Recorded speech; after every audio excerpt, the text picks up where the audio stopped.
राधे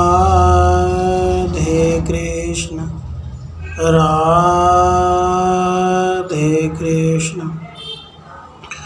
अर्जुन और भीमसेन के द्वारा कर्ण और शाल्य की पराजय और द्रौपदी सहित भीम अर्जुन का अपने डेरे पर जाना।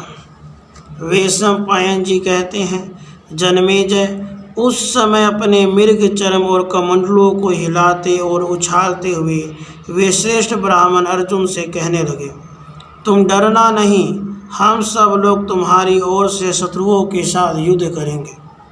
इस प्रकार की बातें करने वाले उन ब्राह्मणों से अर्जुन ने हंसते हुए से कहा, आप लोग दर्शक होकर बगल में चुपचाप खड़े रहें।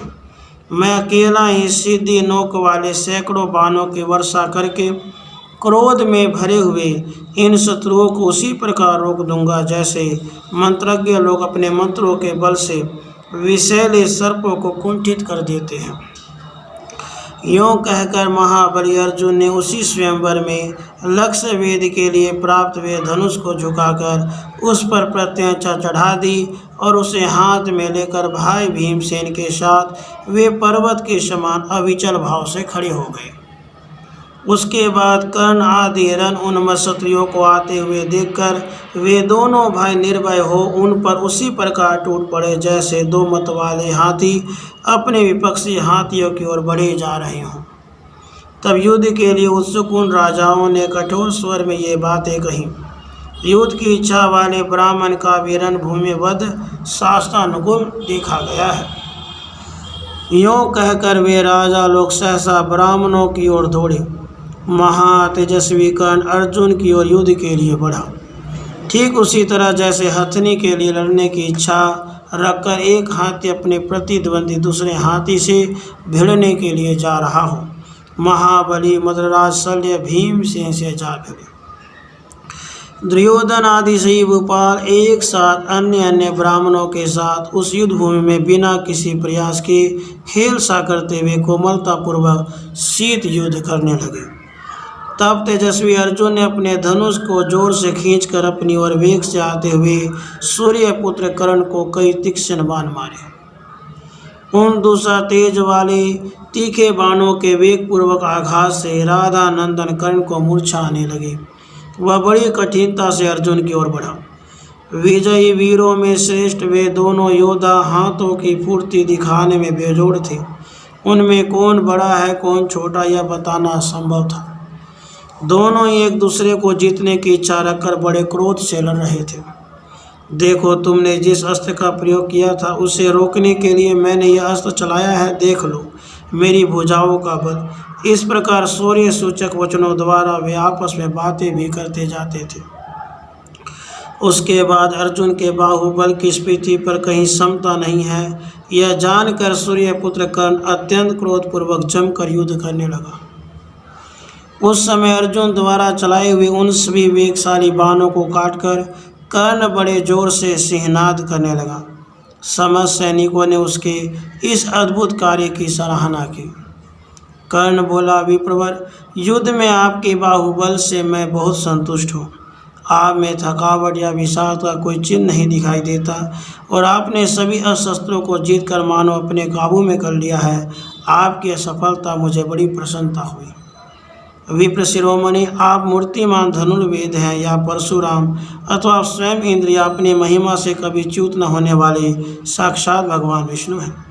मैं समझता हूँ आप इन्हीं में से कोई हैं और अपने स्वरूप को छिपाने के लिए या ब्राह्मण वेश धारण करके बाहुबल का आश्रय ले मेरे साथ युद्ध कर रहे हैं, क्योंकि युद्ध में मेरे कुपित होने पर साक्षात सचिपति इंद्र अथवा किरीटधारी पांडु नंदन अर्जुन के अतिरिक्त दूसरा कोई मेरा सामना नहीं कर सकता। कर्ण के ऐसा कहने पर अर्जुन ने उसे इस प्रकार उत्तर दिया, कर्ण, न तो मैं धनुर्वेद हूँ और न प्रतापी परशुराम, मैं तो संपूर्ण शस्त्रधारियों में उत्तम और योद्धाओं में श्रेष्ठ एक ब्राह्मण हूँ। गुरु का उपदेश पाकर ब्रह्मास्त्र तथा इंद्रास्त्र दोनों में पारंगत हो गया हूँ। वीर, आज मैं तुम्हें युद्ध में जीतने के लिए खड़ा हूँ, तुम भी स्थिरतापूर्वक खड़े रहो। वैशंपायन जी कहते हैं, जन्मेजय, अर्जुन की यह बात सुनकर महारथी कर्ण ब्राह्मण तेज की अजय मानता हुआ उस समय युद्ध छोड़कर हट गया। इसी समय दूसरे स्थान को अपना रक्षक क्षेत्र बनाकर वहीं बलवान वीर शल्य और भीमसेन एक दूसरे को ललकारते हुए दो मत वाले गजराजों की भांति युद्ध कर रहे थे। दोनों ही विद्या, बल और युद्ध की कला में संपन्न थे। वे घूंसों और घुटनों से एक दूसरे को मारने लगे। दोनों एक दूसरे को दूर तक ठेल ले जाते, नीचे गिराने का प्रयत्न करते, कभी अपनी ओर खींचते और कभी अगल बगल से पैंतरे देकर गिराने की चेष्टा करते थे। इस प्रकार वे एक दूसरे को खींचते और मुक्कों से मारते थे। उस समय घूंसों की मार से दोनों के शरीरों पर अत्यंत भयंकर चट चट शब्द हो रहा था। वे परस्पर इस प्रकार प्रहार कर रहे थे मानो पत्थर टकरा रहे हों। लगभग 2 घड़ी तक दोनों उस युद्ध में एक दूसरे को खींचते और ठेलते रहे।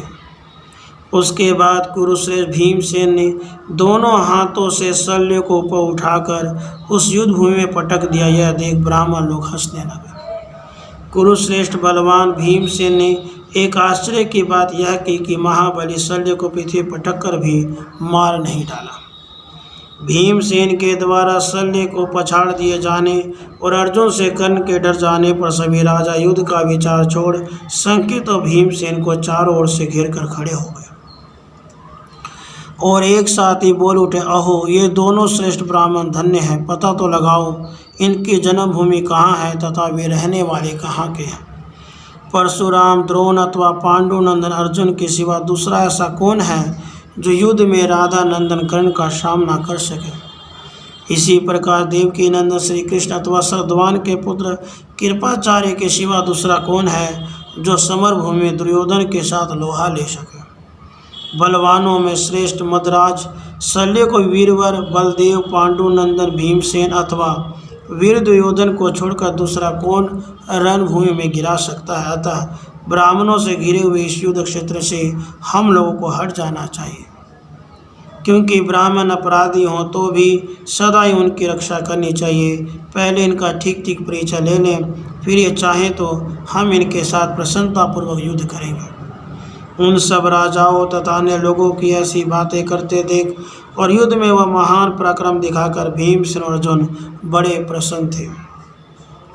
वैशंपायन जी कहते हैं, जन्मेजय, भीमसेन का यह अद्भुत कार्य देख भगवान श्री कृष्ण ने सोचते हुए कि ये दोनों भाई कुंती कुमार भीमसेन और अर्जुन ही हैं, उन सब राजाओं को यह समझाकर कि इन्होंने धर्मपूर्वक प्रोक्ति को प्राप्त किया है, अनुनयपूर्वक युद्ध से रोका।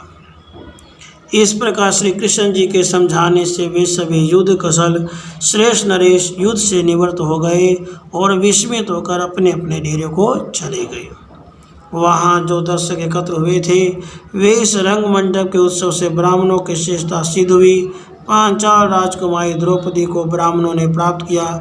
यूँ कहते हुए अपने अपने निवास स्थान को चले गए।